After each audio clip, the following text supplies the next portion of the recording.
House Republicans have been looking into a crime, a massive data leak from the IRS. A contractor took tax returns from citizens, including President Trump and Elon Musk, and sent those documents to the media. Is that a crime for the media to receive stolen goods? Today, Republicans on the Judiciary Committee announced that the leak was much worse than originally thought. Last year, when the breach was announced, the IRS said the breach affected 70,000 taxpayers. Turns out that number was fake news. Today we learned the real number, more than 400,000. That is 5 times worse than what the IRS originally said. Ohio Republican and Chairman of the House Judiciary Committee, Congressman Jim Jordan, launched that IRS investigation. Nice to see you, Mr. Chairman. And how does it happen that over 400,000 returns or data leaks? How does that happen? Yeah.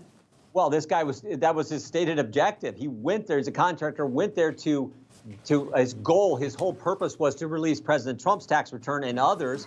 And we find out now was much worse than we thought. 405,000. Many of them are business entities, but also a lot of individuals. And of course, 6103 of the United States Federal Code, you can't do that. You can't. It's a crime. But he's only been charged under the Biden Justice Department with one count against him, when it was 405,000 entities whose data was made public and given to ProPublica and to the press.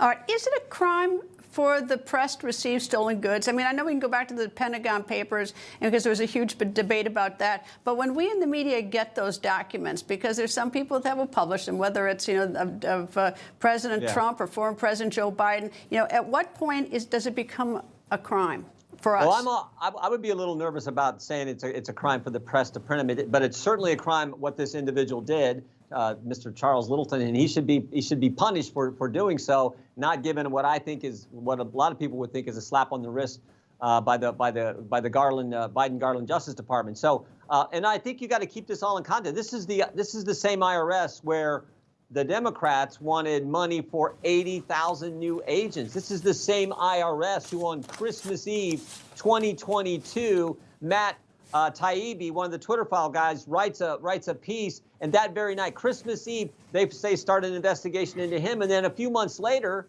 when he's testifying in front of our committee, you can't make this up. When he's testifying, the IRS is knocking on his door. I mean, intimidation. So to have all this happen at the IRS, I think underscores the good work that Elon Musk and President Trump are doing, trying to make our government work a little better for we the people. Well, the irony, of course, a lot of people don't like, and I don't particularly like people digging in the tax returns, but right.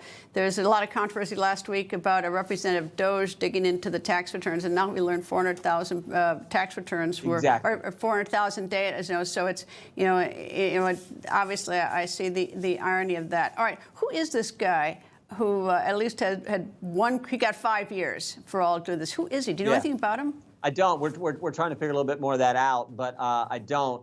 All we know is, this breach was, as you said, 5 times worse than what we initially thought, 5 times worse than what the IRS reported. And I do think the point you just made is very important, Greta.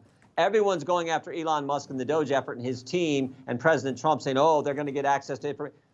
Look at what this individual did. I mean, violated the law 405,000 times. So I do think there's an irony there when you hear what the left is saying about Elon Musk and the Doge effort. Well, it also says a lot for our reporters down at the courthouses that someone could do a plea like that. We don't get much information about it. The fact that nobody knows who this guy is. He was a contractor. Who hired him? Why did he do it?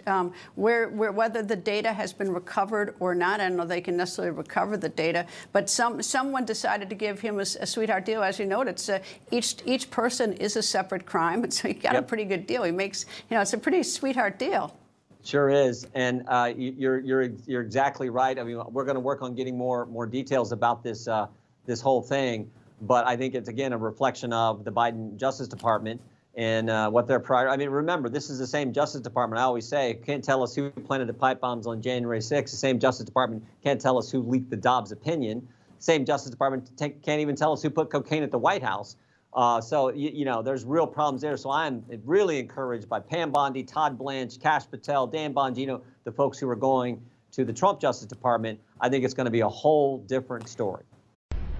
People think news just happens. It doesn't. It happens because there's someone there to capture the moment, to explain it and share it. That's my job. I go where news breaks and give you the facts. Join me for The Record on Newsmax.